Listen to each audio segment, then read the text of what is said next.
मोर्चा,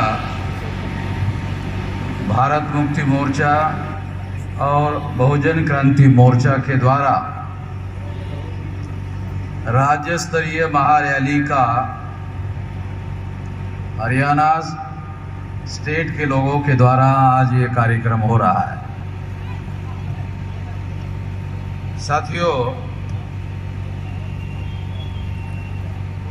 राष्ट्रीय परिवर्तन मोर्चा जो संगठन है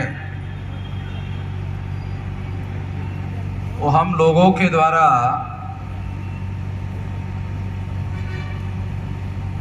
लगभग 87 ऑर्गेनाइजेशन है, जिसमें विद्यार्थियों का है, युवाओं का है, बेरोजगारों का है, महिलाओं का है, किसानों का है, मजदूरों का है, गांव के मजदूरों का है, टीचरों का है, प्रोफेसर लोगों का है, वकीलों, ऐसे 87 ऑर्गेनाइजेशन है,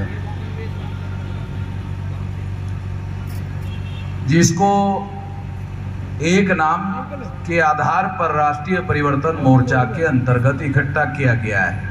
ये हमारे अपने संगठन Bharat Mukti Morcha, it is an organization for agitation. ये आंदोलन करने के लिए बनाया गया संगठन, क्योंकि हमारी बहुत सारी समस्याओं का समाधान आंदोलन किए बगैर होने वाला नहीं है। केवल संगठन बनाने से हमारी समस्या का समाधान होने वाला नहीं है, आंदोलन करना होगा। और आंदोलन भी राष्ट्रव्यापी करना होगा, केवल भिवानी का नहीं, केवल हरियाणा का नहीं, राष्ट्रव्यापी आंदोलन करना होगा।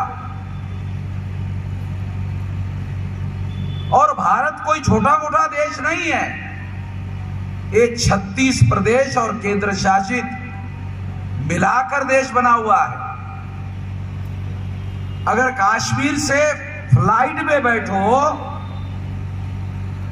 तो केरला जाने के लिए 4-5 घंटे लगेंगे, बस से नहीं। फ्लाइट से अगर कश्मीर से बैठो तो केरला पहुंचने के लिए 4-5 घंटे लगेंगे। इतना विशाल देश है जो 800 साढ़े 800 पर घंटे के किलोमीटर से फ्लाइट चलती है। इतना बड़ा भौगोलिक रूप से देश है। अगर हरियाणा का आदमी केरला में जाएगा तो उसकी भाषा आपको समझ में नहीं आएगी, आपकी भाषा उसको समझ में नहीं आएगी। आप हिंदी बोलोगे और अक्खड़ बोलोगे, थोड़ी हरियाणवी बोलोगे, है? हरियाणवी अलग होती है ना, थोड़ी अक्खड़ होती है। वो केरला का आदमी जो है मलयाली बोलेगा ना, आपको मलयाली समझ में आएगी ना आपकी हरियाणवी उसको समझ में आएगी। तो ये छोटा मोटा देश नहीं है, बहुत बड़ा विशाल देश है। मगर इतना बड़ा विशाल देश का राष्ट्रीय स्तर का आंदोलन अगर आप नहीं चला सकते हो तो फिर आपकी समस्या का समाधान होने वाला नहीं है। इसके लिए भारत मुक्ति मोर्चा नाम का संगठन बनाया गया है। और जो बहुजन क्रांति मोर्चा नाम का संगठन बनाया गया है वो इसलिए बनाया गया कि शेड्यूल कास्ट की 1703 जातियां हैं। कितने पढ़े लिखे लोगों को पता है? यहाँ जो लोग बैठे हुए हैं इसमें बहुत सारे पढ़े लिखे लोग होंगे। इनमें से कितने पढ़े लिखे लोगों को ये पता है कि शेड्यूल कास्ट की 1703 जातियां हैं। 1703 जातियों का मतलब है 1703 टुकड़े ब्राह्मणों ने किए हैं। अब ब्राह्मण पूंजीपति नहीं है, मगर हमारे टुकड़े किया। पूंजीवाद हमारी बहुत बड़ी समस्या है, मगर अकेले पूंजीवाद हमारी समस्या नहीं है। 1703 टुकड़े शेड्यूल कास्ट के हमारे पढ़े लिखे को मालूम नहीं है। मैं तो ये नहीं कह रहा हूं कि अनपढ़ों को मालूम नहीं है, क्योंकि ये तो सवाल ही गलत है। अनपढ़ों को मालूम, अरे अनपढ़ है वो मालूम कहां से होगा? मैं तो कह रहा हूं पढ़े लिखे को मालूम नहीं है। आदिवासियों की 801 टुकड़े हैं और पिछड़े वर्ग के 3743 टुकड़े हैं। तीनों की गिनती करो, 6247 टुकड़े हैं और हर टुकड़े वाला ने अपना संगठन बनाया है, बनाया ना। हर टुकड़े ने, एक ब्राह्मणों ने हमको टुकड़ों में बांटा, ब्राह्मणों ने हमें जाति के टुकड़ों में बांटा, बांटने से ब्राह्मणों का फायदा हो रहा है। इसके बावजूद भी हम लोग अपने जाति का संगठन बनाते हैं और ब्राह्मणों का ही काम करते हैं कि तुमने बांटा, हम बांट के रखना चाहते हैं, हम भी वही कर रहे हैं। ब्राह्मणों ने बांटने का, टुकड़ों में बांटने का काम किया और हम वो बांटे हुए टुकड़ों का संगठन बनाते हैं और फिर उस जाति को मजबूत करने का काम करते हैं। जब एक जात मजबूत होगी तो 6200 टुकड़े मजबूत रहेंगे और जब तक 6247 टुकड़े मजबूत रहेंगे फिर ब्राह्मण सर में बैठ के मूतेगा नहीं तो क्या करेगा? आपके सर पर ब्राह्मण बैठ के मूत रहा है तो मूतेगा नहीं तो क्या करेगा? अब हरियाणा का जो खट्टर है, मुख्यमंत्री है ना, है खट्टर, कोई बता सकता है कि खट्टर का 15 अगस्त 47 के पहले हरियाणा में कोई गांव था? हरियाणा के लोगों को पता नहीं। मैं तो महाराष्ट्र से आया हूं, मेरे को पता है खट्टर का गांव पाकिस्तान में है। हरियाणा के अंदर खट्टर का गांव नहीं है, खट्टर का गांव पाकिस्तान में है। ये पाकिस्तान 14 अगस्त 47 के बाद खट्टर आया भारत में और मुख्यमंत्री बना हरियाणा का।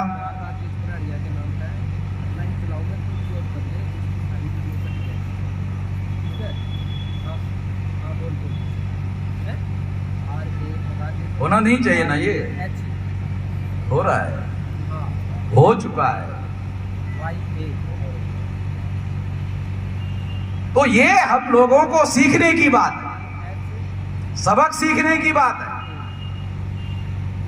मुझे तो ये भी नहीं लगता कि खट्टर की कोई जाति हरियाणा में निवास करती है। जिसकी जाति ही हरियाणा में निवास नहीं करती है वो मुख्यमंत्री बना कैसे? मुझे तो समझ में नहीं आता। हरियाणा के लोगों को ज्यादा समझ में आता होगा, वो मैं उनसे जानकारी लूंगा बाद में।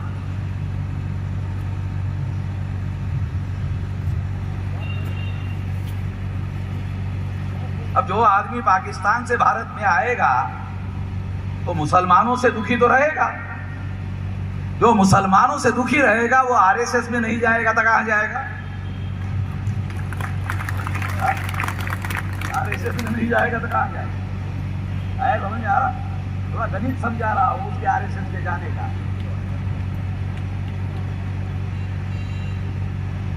हरियाणा के चुने हुए एमएलए ने खट्टर को मुख्यमंत्री ने चुना, हाईकमांड ने चुना। जरूरी साहब, हाईकमांड ने खट्टर को मुख्यमंत्री बनवाया। संविधान में क्या लिखा हुआ है? चुने हुए विधानसभा सदस्य बहुमत से अपना मुख्यमंत्री चुनेंगे, ये संविधान में लिखा है। मगर बीजेपी के केंद्रीय नेताओं ने चुने हुए एमएलए को मुख्यमंत्री चुनने नहीं दिया, दिल्ली वालों ने। मैं तो हरियाणा का नहीं हूं और मैं जानता हूं।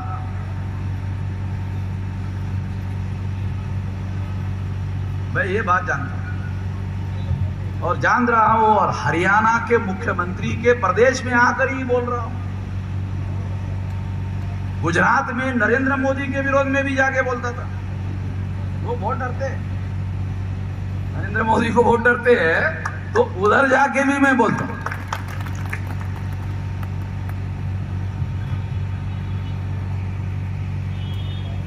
मैं इसलिए आप लोगों को यह बात समझा रहा हूं कि 6247 टुकड़े हैं हम लोगों के। ये टुकड़े जो है जिन लोगों ने किए, जिन ब्राह्मणों ने किए, और ब्राह्मणों ने इसके समर्थन में अपना धर्मशास्त्र खड़ा किया, इन लोगों को ब्राह्मण हिंदू कहता है। ये हिंदू है। कल का उदाहरण बताता हूं आप लोगों को, पुराना कल का, वो पुराने तो बहुत है मेरे पास। कल का कश्मीर में एक भट्ट ब्राह्मण को मारा, दूसरे ही दिन उसको 1 करोड़ रुपया बीजेपी ने दिया, उसको बीवी को नौकरी दिया, उसके बच्चों को फ्री ऑफ कॉस्ट एजुकेशन मिलेगा। बिहार का एक शेड्यूल कास्ट मजदूर मारा, एक लेडीज को मारा, उसका क्या हुआ? उसको कोई नया पैसा नहीं दिया, मगर वो अखबार में क्या छप कर आ रहा है आरएसएस के द्वारा? नहीं, वो हिंदू है, वो भी हिंदू है। जिसको 1 करोड़ मिला वो भी है, और जिसको एक फूटी कौड़ी नहीं मिला वो भी हिंदू है। सब समझ में नहीं आ रहा ये हिंदू वाला मामला, ये क्या है, ये हिंदू क्या है? एक भट्ट नाम का ब्राह्मण, उसको 1 करोड़ मिल गया, उसके बीवी को नौकरी मिल गया, उसके बच्चों को फ्री ऑफ कॉस्ट एजुकेशन की व्यवस्था हो गई, मगर जो बिहार का शेड्यूल कास्ट और एक औरत मर गई, उसको एक नया पैसा नहीं मिला। 5-6 दिन हो गए, और वो अखबार वाले क्या लिखते हैं? नहीं, वो लोग मुसलमान कश्मीर के हिंदुओं को मार रहे हैं। अरे भट्ट भी हिंदू है अगर तुम कहते हो, और वो शेड्यूल कास्ट भी हिंदू है, शेड्यूल ट्राइब भी हिंदू है, बैकवर्ड भी हिंदू है। अगर तुम बैकवर्ड को भी हिंदू कहते हो, तो कुत्तों की गिनती करते हो, जानवरों की गिनती करते हो, हिजड़ों की गिनती करते हो, साले पिछड़ों की क्यों नहीं करते हो? ओबीसी की क्यों गिनती नहीं करते? प्रजापति की गिनती क्यों नहीं करते? प्रजापति जी, सैनी जी,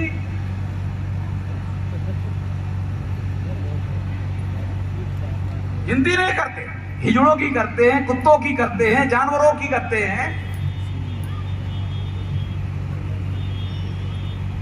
मगर उनकी गिनती नहीं करते और बयान देते। नहीं, हिंदू, अबे हिंदू है तो गिनती कर ले, है? तेरी तो संख्या पता चलेगी ना। 3.5% ब्राह्मण है। ब्राह्मण ने बीजेपी बनाई, ब्राह्मण ने आरएसएस बनाई।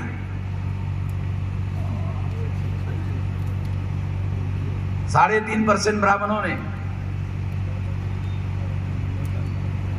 और एक देश के पिछड़े वर्ग के नरेंद्र मोदी को प्रधानमंत्री बनाया, नॉमिनेट किया। नॉमिनेट समझते हो? अंग्रेजी का शब्द है, नॉमिनेट किया।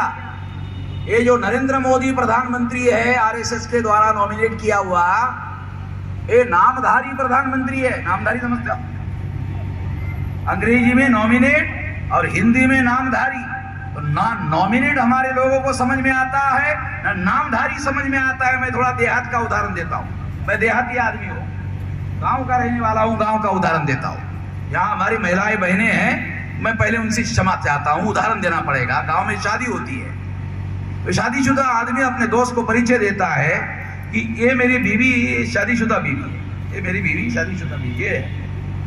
वो दोस्त पूछता है, ये दूसरी औरत जो खड़ी है, ये कौन है? ये दूसरी जो खड़ी होकर ऐसी रखी हुई है, तो क्या बोलते? ऐसी रखी हुई है। ये नरेंद्र मोदी भी ये ऐसे ही रखा हुआ प्रधानमंत्री है। नॉमिनेट कहा समझ में नहीं आया, नामधारी कहा समझ में नहीं आया, देहाती उदाहरण दे आया है। समझ, देहाती ज्ञान भी बहुत ज्यादा जरूरी होता है। अंग्रेजी का कहा नहीं समझ में आया। सवाल अकेले वामन मेश्राम को समझने का नहीं है।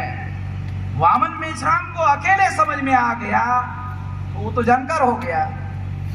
मेरे अकेले के जानकार होने से क्या होगा, आप लोगों को भी तो जानकार होना चाहिए।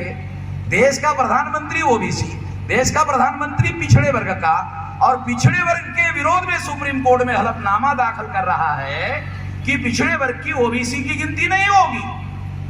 पिछड़े ही वर्ग का आदमी पिछड़े ही वर्ग के विरोध में सुप्रीम कोर्ट में हलफनामा दाखिल करता है। सही कहा जा सकता है? ये सही हो सकता है? थोड़ा दूसरा देहाती और एक उदाहरण देता हूं समझ में आने के लिए। गधे से गधा आदमी ढूंढ लो, ऐसा होता नहीं है। ज्यादा से ज्यादा गधा होता है, मगर मैं आपको बता, गधे से गधा है? गधे से गधा आदमी ढूंढ लो, उसके हाथ में कुल्हाड़ी दो, गधे से गधे कुल्हाड़ी दे दो, बोलेगा क्या करना है, ये तुम्हारा पैर है, एक काटो, एक कुल्हाड़ी से एक काटो। तो गधे से गधा आदमी क्या बोलेगा? गधा जरूर है, इतना गधा कि अपने ही हाथों से अपना पैर काटूंगा। गधा जरूर हो, इतना गधा नहीं। तो नरेंद्र मोदी इतना गधा है? अपने ही पिछड़े वर्ग के लोगों के विरोध में जानवरों की, कुत्तों की, हिजड़ों की, सभी की गिनती कर रहा है, मगर पिछड़ों की गिनती करने के लिए सुप्रीम कोर्ट में हलफनामा दाखिल कर दिया, नहीं करूंगा। तो नरेंद्र मोदी को समझ में नहीं आता, इसलिए वो गिनती नहीं कर रहा है। बात सही है? जो चीज वामन मेश्राम को समझ में आती है उससे कम समझ में आती है नरेंद्र मोदी को, ऐसा तो नहीं कहा जा सकता। वो प्रधानमंत्री है, उसको समझ में नहीं आता, इस वजह से उसने गलती किया, ऐसा तो नहीं कहा जा सकता। नरेंद्र मोदी को वामन मेश्राम से ज्यादा समझ में आता है, इसलिए तो घंटा घंटा डेढ़ घंटा बोलता है? बोलता है ना, भाषण करता है, समझ में आता है तभी तो भाषण करता है।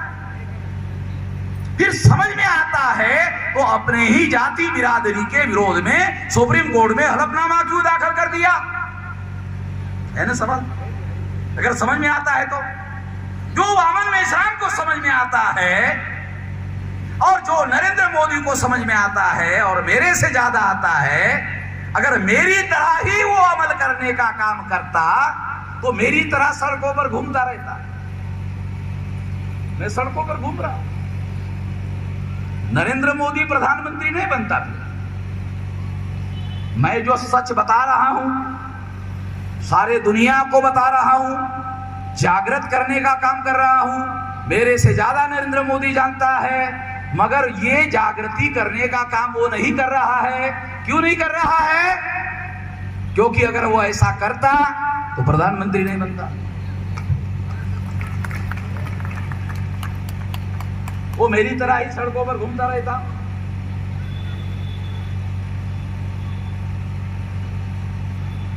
तो ये ओबीसी के जाति आधारित गिनती के विरोध में सुप्रीम कोर्ट में नरेंद्र मोदी ने हलफनामा दाखिल कर दिया।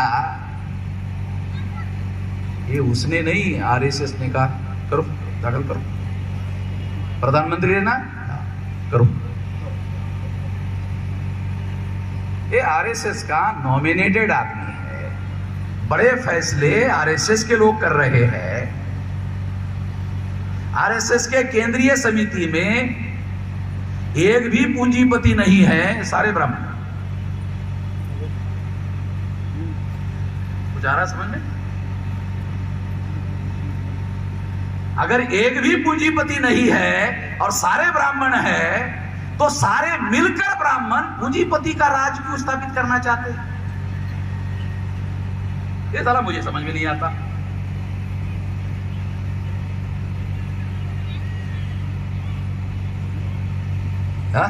है ना, विचार करने वाली बात है ना, सोचने वाली बात है कि नहीं? देश में पर्दे के पीछे से सारा का सारा आरएसएस के लोग चला रहे हैं, मगर उनकी संख्या 3.5% है। 3.5% लोग चुनाव लड़ ले तो सैंड पेपर पर लिखवा सकता हूं 3.5% वोट के आधार पर कोई ब्राह्मण ग्राम पंचायत का पंच चुनकर नहीं आ सकता। सरपंच बनने का तो सवाल नहीं। देहात का रहने वाला हूं, ब्राह्मण गांव में चुनाव लड़ने की हिम्मत ही नहीं करता। एक घर का ब्राह्मण, हरियाणा में तो मुझे देखता नहीं, एक घर का भी होगा, कई कई घरों में एक होगा। मेरे गांव में एक ब्राह्मण, 13 गांव का ठेका है उसका। इसका मतलब है 12 गांव में एक भी ब्राह्मण है समझ? इसका मतलब है उसका 13 गांव का ठेका है, मेरा गांव पकड़कर 13, इसका मतलब 12 गांव में एक भी ब्राह्मण नहीं है। चुनाव लड़ने का सवाल ही नहीं है 12 गांव में। और मेरे गांव में इसलिए चुनाव लड़ने की हिम्मत नहीं कर सकता क्योंकि अकेला है। 3.5% ब्राह्मण है ग्राम पंचायत में। 3.5% वोट के आधार पर ग्राम पंचायत का पंच नहीं चुनवा सकता। सरपंच बनाने का सवाल नहीं है। जो ब्राह्मण गांव का सरपंच नहीं बना सकते वो देश की पंचायत का प्रधानमंत्री नॉमिनेट कर रहे हैं।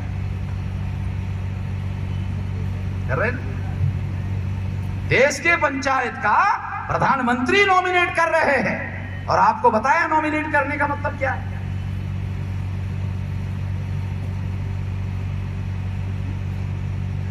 इसलिए आपको ये सबूतों के साथ बता रहा हूं। मैं बगैर सबूत के कहीं पर भी नहीं बोलता हूं। बहुत सारे लोग बोलते हैं, आप प्रधानमंत्री के विरोध में बोलते हैं, मुख्यमंत्री के विरोध में बोलते हैं, आपके विरोध में एफआईआर दाखिल क्यों नहीं होता। तो मैं कहता हूं दाखिल करके देख ले, फिर मैं बताता हूं उसको।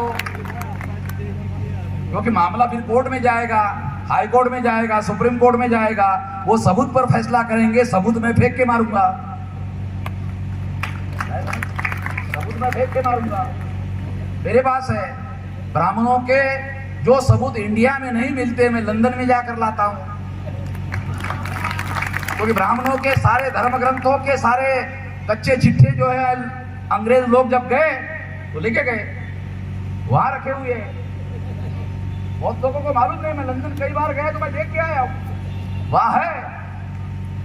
तो मैंने एक बार उनको पूछा कि बाबा साहब आंबेडकर एक मनुस्मृति, एक खास किस्म का लेखक है, उसका लिखी हुई है, वो कॉपी मुझे चाहिए। भारत में ब्राह्मणों ने गायब कर दिया, वो मुझे वहां चाहिए। कहा कि लंदन में नहीं है। कहाँ मिलेगी? कहा ऑस्ट्रेलिया में मिलेगी। मैंने पूछा ऑस्ट्रेलिया में क्यों मिलेगी? तो अंग्रेजों ने कहा हमारे अंग्रेज ऑस्ट्रेलिया में, हमारे अंग्रेज अमेरिका में है, हमारे अंग्रेज कनाडा में है, हमारे अंग्रेज न्यूजीलैंड में है, हमारे अंग्रेज ऑस्ट्रेलिया में है।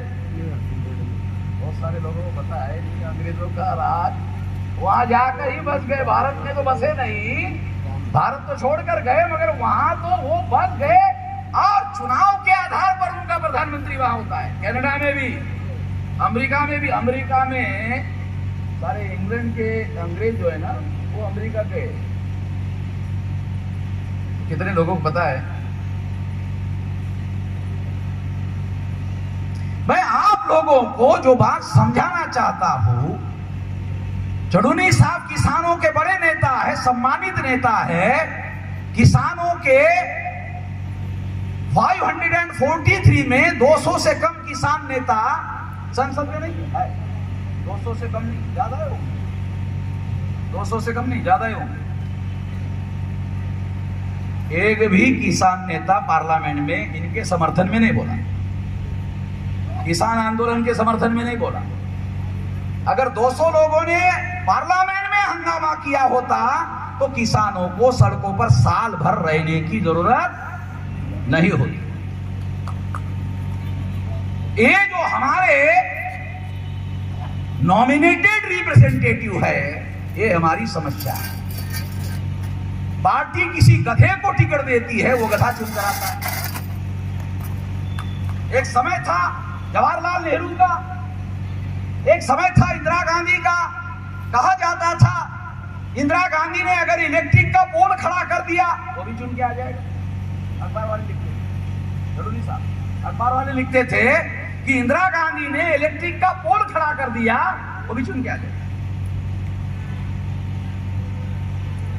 तो गधे से भी छोटा वाला मामला है, क्योंकि वो इंसान ही नहीं है, वो लोहा है।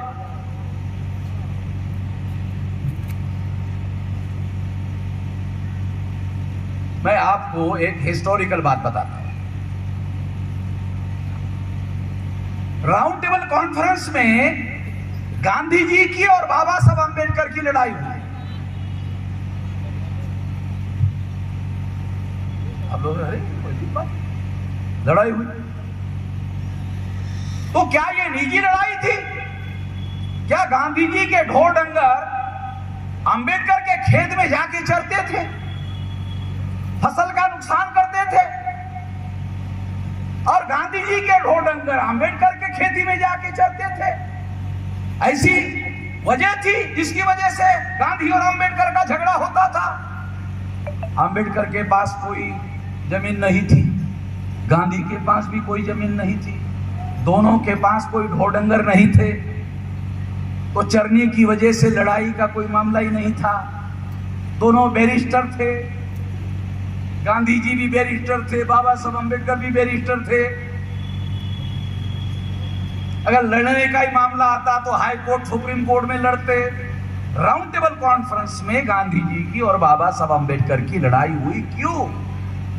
बाबा साहब अंबेडकर ने गांधी जी को कहा, गांधी जी आजादी मिलेगी, डेमोक्रेसी आएगी, तो हमारे लोगों को लोक संख्या के अनुपात में रिप्रेजेंटेशन मिलना चाहिए कि नहीं मिलना चाहिए? कहा जरूर मिलना चाहिए, जरूर मिलना चाहिए। गांधी जी ने जवाब। फिर बाबा साहब अंबेडकर ने दूसरा सवाल पूछा, जरूरी जी भेज दे मानसून, भेज दे। दूसरा सवाल पूछा, कौन सा? ये गांधी जी मानसून है। एक बात तो आप मान गए, धन्यवाद। दूसरा सवाल, वो जो प्रतिनिधि चुनकर जाना चाहिए हमारे लोग संख्या के अनुपात में, वो सच्चे और ईमानदार होना चाहिए कि नहीं? है? वो सच्चे और ईमानदार होना चाहिए कि नहीं होना चाहिए? कहा कि इस पर मैं बाद में बताऊंगा।